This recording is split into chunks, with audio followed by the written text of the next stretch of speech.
પોરબંદરના એસએસસી ગ્રાઉન્ડમાં છેલ્લા ઘણા સમયથી દરિયાઈ રેતી અને નદીની મીઠી રેતીના ઢગલા કરી તેનું વેચાણ કરવામાં આવે છે, જે અંગે ખાણ ખનીજને 15 દિવસ પૂર્વે જાણ કરવામાં આવી હોવા છતાં હજુ પણ નોટિસ આપવામાં આવશે તેવા ગાણા ગાવામાં આવે છે, જેના લીધે અનેક ચર્ચાઓ જાગી છે.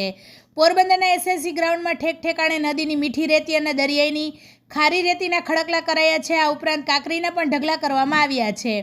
અહીંથી ટ્રેક્ટર અને ડમ્ફર મારફત તેનો વેપલો ચાલી રહ્યો છે, જેમાં કુતિયાણાના સેગ્રસ સહિત વિવિધ ગામોમાં ભાદર નદીમાંથી રેતી ચોરી કરી પોરબંદર ખાતે તેનું વેચાણ થઈ રહ્યું છે. આ ઉપરાંત કુછડીથી મ્યાણી સુધીની દરિયાઈ પટ્ટી પર રેતી ચોરી તેનો જથ્થો પણ પોરબંદરમાં ઠાલવી છેલ્લા ઘણા સમયથી તમામ ખનીજનું વેચાણ સરેઆમ થઈ રહ્યું હોવા છતાં ખાણ ખનીજ નાખે ભ્રષ્ટાચારનું મોતિયું હોય તેમ નજરે ચડતું નથી.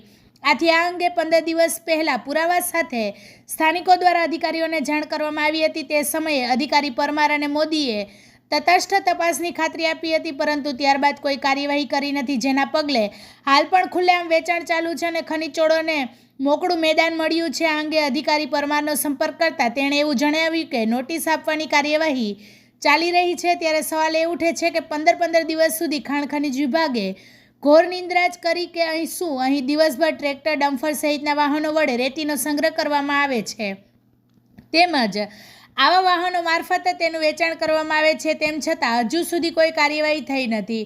આથી કલેક્ટર SD ધાનાણી હવે આ મામલે ઊંડી તપાસ કરી છે અને ખનીજ ચોરો સામે કાર્યવાહી કરે તેવી માંગ ઉઠી છે. અહીં ભાદર નદીની રેતી ઉપરાંત દરિયાઈ રેતી પણ વેચાઈ રહી છે, જે ગેરકાયદેસર છે, છતાં જેની જવાબદારી છે એ ખાણ ખનીજ વિભાગના અધિકારીઓ આ ખાડાકાંડ કરી રહ્યા છે, જેના પગલે અનેક સવાલો ઉઠી રહ્યા છે. ભાદર નદીને લગતા કુતિયાણા પંથકના જુદા જુદા ગામોમાંથી મોટે પાયે રેતીની ચોરી થઈ રહી છે અને અન્ય જિલ્લાના રોયલ્ટી પાસનો ઉપયોગ કરી ભાદર નદીમાંથી રેતીનું બેફામપણે ખનન થઈ રહ્યું છે, છતાં તંત્ર આ ખાડાકાંડ કરી રહ્યું છે અને આ રેતીનું વિવિધ વાહનો મારફત પોરબંદર સુધી વહન થાય છે અને પોરબંદરમાં તેનું વેચાણ થઈ રહ્યું છે.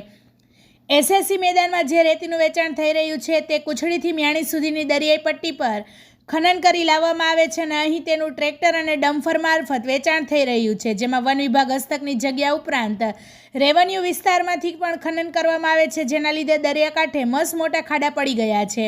કેટલાક ગામોમાં તો ચોમાસા દરમિયાન રેતીનો પાળો તોડી પાણી ગામમાં ઘૂસી જાય તેવી ભીતિ પણ સેવાઈ રહી છે. તેમ છતાં તંત્ર હજુ ઊંઘમાં છે.